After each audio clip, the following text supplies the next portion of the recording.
കുഞ്ഞിൻ്റെ രോഗം മാറുന്നതിനായി മാതാപിതാക്കൾ ചൊല്ലുന്ന പ്രാർത്ഥന. പിതാവിൻ്റെയും പുത്രൻ്റെയും പരിശുദ്ധാത്മാവിൻ്റെയും നാമത്തിൽ ആമേൻ. ശിശുവായി പിറന്നുകൊണ്ട് ശിശുക്കളുടെ പരിമിതികളും ബലഹീനതകളും അനുഭവിച്ച ലോകരക്ഷക, ഈ കുഞ്ഞിനെ ഞങ്ങൾക്ക് നൽകിയതിനും എന്നെ ഒരമ്മയാക്കിയതിനും അങ്ങയോട് ഞാൻ നന്ദി പറയുന്നു. അങ്ങയുടെ ദാനമായ ശിശുവിനെ അങ്ങേക്ക് ഞാൻ കാഴ്ചവെക്കുന്നു. ആത്മാവിലും ശരീരത്തിലും ആരോഗ്യവും സുഖവും നൽകി ശിശുവിനെ അനുഗ്രഹിക്കണമേ. ഇപ്പോൾ ഈ കുഞ്ഞിനെ ബാധിച്ചിരിക്കുന്ന രോഗം മൂലം ഞങ്ങളെല്ലാവരും ദുഃഖിതരും ആകുലചിത്തരുമാണെന്ന് അങ്ങേക്കറിയാമല്ലോ.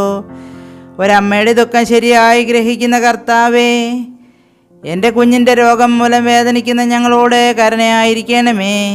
ജീവൻ്റെയും ആരോഗ്യത്തിൻ്റെയും ഉടയവനായ മിശിഹായേ, അങ്ങൊരു വാക്ക് മാത്രം അരുൾ ചെയ്താൽ എൻ്റെ കുഞ്ഞ് സുഖം പ്രാപിക്കുമെന്ന് ഞാൻ വിശ്വസിക്കുന്നു. പ്രതീക്ഷയോടുള്ള എൻ്റെ ഈ പ്രാർത്ഥന കരുണാപൂർവ്വം ശ്രവിച്ച് ഈ കുഞ്ഞിനെ അനുഗ്രഹിക്കണമേ. ആമേൻ. സ്വർഗസ്ഥനായ ഞങ്ങളുടെ പിതാവേ, അങ്ങയുടെ നാമം പൂജിതമാകണമേ. അങ്ങയുടെ രാജ്യം വരണമേ. അങ്ങയുടെ തിരുമനം സ്വർഗത്തിലെ പോലെ ഭൂമിയിലും ആകണമേ. ഞങ്ങൾക്ക് ആവശ്യമുള്ള ആഹാരം ഇന്ന് ഞങ്ങൾക്ക് തരണമേ. ഞങ്ങളുടെ കടക്കാരോട് ഞങ്ങൾ ക്ഷമിച്ചിരിക്കുന്നത് പോലെ ഞങ്ങളുടെ കടങ്ങളും പാപങ്ങളും ഞങ്ങളോട് ക്ഷമിക്കണമേ. പരീക്ഷയിലേക്ക് ഞങ്ങളെ പ്രവേശിപ്പിക്കരുതേ, പിന്നെയോ ദുഷ്ടനും ഞങ്ങളെ രക്ഷിച്ചുകൊള്ളണമേ. എന്തെന്നാൽ രാജ്യവും ശക്തിയും മഹത്വവും എന്നേക്കും അങ്ങയുടേതാകുന്നു.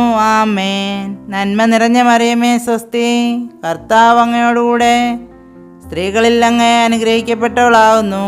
അങ്ങയുടെ ഉദരത്തിൻ ഫലമായി ഈശോ അനുഗ്രഹിക്കപ്പെട്ടവനാകുന്നു.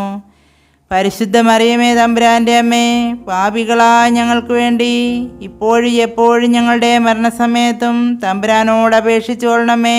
ആമേൻ.